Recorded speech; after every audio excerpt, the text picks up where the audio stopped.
Hey, yo, man, you already know what it is. SOS Wrestling Network back at y'all once again. More New Japan Pro Wrestling Battle Autumn action. Tonight we had a huge six-man tag team title match. I just kind of gave it away what title was on the line. And we have preliminary matches leading up to the 5th of November. So without any further ado, if this is your first time checking us out, we are the almighty SOS Wrestling Network. Please be sure you like, share, subscribe, all that good stuff. Please tell a friend to tell a friend. Of course, the price of subscription, as we all know, is free $99. I'm the Puroresu Fly God. I'm Stardust Shiaku. I'm Blunt Cianito, and I'm here to talk about New Japan Pro Wrestling, the Battle Autumn 2022, Sunday, October 23rd, 2022 edition. So let's go. We're in a new Omori Prefecture Sports Park right here. First match on the show, we had Kosei Fujita taking on and taking the L to Doki. He got the loss at about... Doki actually got the victory, 7 minutes and 23 seconds. He got the victory via the Italian stretch number 32. Thought this was a solid match, and it's good to see, even though they're against Young Lions, it's good to see Doki racking up those singles wins, because it's been so long before he was able to rack up a good string of singles wins, and we're here in that point, so it's good to see that. So... moving on. Second, like I said, I enjoyed the match. Doki, he got the victory with the Italian stretch number 32. Moving on up the card. Match number 2 with a 20-minute time limit. We have Yuto Nakashima teaming with Alex Zane, taking on the Suzuki Gun duo of Yoshinobu Kanemaru and Zack Sabre Jr. The Suzuki Gun duo, they got the victory around 8.5 minutes via the figure 4. Yoshinobu Kanemaru tapped out Yuto Nakashima here. And Zack Sabre Jr. and Kanemaru actually worked over Nakashima's leg for the duration of this match, pretty much for the entirety of this match, if you will. So that was the target point. And they shot and they fired and they hit. So Suzuki Gun gets the win. And it's interesting if we're going to take a route with ZSJ and Alex Zane going here in the future, in the short interim future, because it seems like they're matching these guys up a lot. So I'd be interested to see if they have another singles match after the tournament has commenced. We'll, of course, keep our eyes on that. Match number 3 on the show, Ryohei Owa, Toru Yano, and Togi Makabe taking on and taking the L to United Empires, Aaron Henare, Great-O-Khan, Jeff Cobb. The United Empire got the victory around 10.5 minutes, actually. Rampaging tackle from Aaron Henare on a Ryohei Owa. You know how this match is going to go. This is pretty much who was going to pin the Young Lion right here. And I'm glad they gave it to Henare, because at this point, I feel Okan and Jeff Cobb necessarily did not need to defeat a Young Lion. Their fodder is more, their appetites are more satiated by the upper echelon guys in New Japan. But let Aaron Henare get a victory over Young Lion guy right here. And that's exactly what happened right here. Like I said, 10 minutes and 30 seconds. Thought this was a decent 6-man tag team match. So, speaking of another 6-man match, we have Ren Narita, the former All Japan Pro Wrestling World Junior Heavyweight Champion Tiger Mask, and David Finlay taking on Yoshihashi, Tomohiro Ishii, and Hiroki Goto in a 6-man match right here. We got Yoshihashi getting the victory via Karma over Tiger Mask. This was just a nice match right here. This was a match where none of the guys were essentially heels. This was pretty much Hontai versus Hontai in a way. I like this right here. It was kind of refreshing to see this in New Japan. You don't really see it a whole lot, so it was actually good to see. So it's good to see Yoshihashi get the victory. Right here, he got it for his team, a little under 10 minutes. Moving on to another 6-man match on this card. We have Taka Michinoku, El Desperado, and Taichi taking on and defeating Bullet Club's Kenta, Taichi Ishimori, and Geto right here. Taichi got the victory via the Yokozuna elbow, 10.5 minutes. Again, he got the victory over Geto. This is pretty much just building up for that World Television title tournament right here.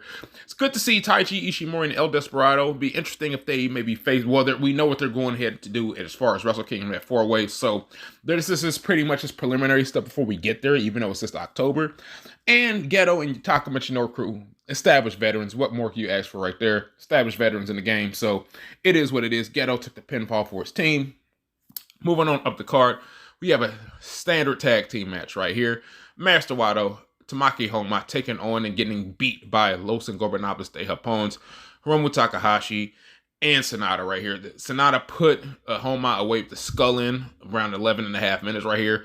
And this is pretty much the 2 pairings of the Fatal 4-Way Junior Heavyweight title match. So I'm fine with it. I thought this match was fine. We're going to get tons of those pairings along the way until we get to Wrestle Kingdom. But this was cool. I like this a whole lot, man. And this is probably the first time we've had a 4-way for that title. and they've all been Japanese wrestlers, so it's kind of weird to me. So, but it is what it is. It is what it is, man. But moving on up to the penultimate match of the show, Los Ingobernables de Japón, the Immortal Titan, Jet Black Deathmatch Bushi, and Tetsuya Naito taking on the United Empire's Gideon Gray, Francesco Akira, and TJP. We got LIJ getting the victory via the Angel Immortal, that being the tandem move between Titan and Bushi right here. And this is all about when that title match is going to take place. I believe it's taking place maybe on the 5th. I have to check the calendar, have to check the schedule. I will. And yeah, I'm definitely looking forward for that title match because ultimately I wanted Bushi and Hiromu to get that those junior heavyweight tag team belts. It looks like that wasn't in the cards for those guys. But it's good for Bushi to get these belts right here. It seems like if he ever teams with somebody else that's not Hiromu, they always win the belts. I don't know what that is with Geto's booking, but hey, that's just how he books it. But whatever. Then moving on to the main event of the show. Got a match that I actually enjoyed pretty much immensely. Actually, really a lot. I actually enjoyed this match a lot.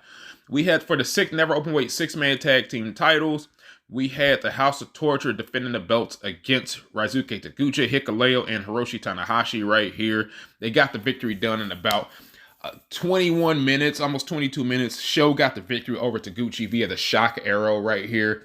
And this is the entertaining 6-man tag team match. I know we had a lot of those on this card, but I think this is the highlight one right here. And yeah, man, Hikuleo has improved a lot since he's been over here in New Japan. I think, was it since 2017?